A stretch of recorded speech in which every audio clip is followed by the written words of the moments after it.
So, Square Enix is replacing the original Final Fantasy VII on Steam with a mysterious new version.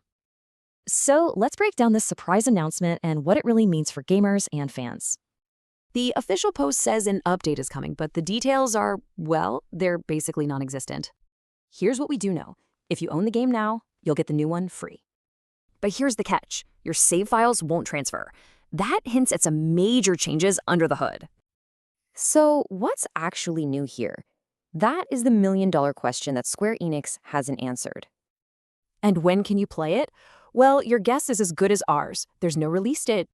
We also have no idea if the price is going to go up when this new version finally drops.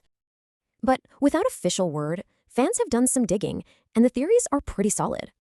We're likely getting better controller support, no extra launcher, and some new quality-of-life boosters. Think speed boosts, a no encounters toggle, and even a God mode. All stuff from the console versions. But that whole save file thing?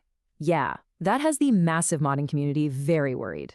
Because it means decades of community mods for graphics, audio, and gameplay are now at risk. We're talking HD textures, full voice acting, retranslations. They could all just stop working. So what can you do about all this? Well, there's actually a pretty simple move to make right now.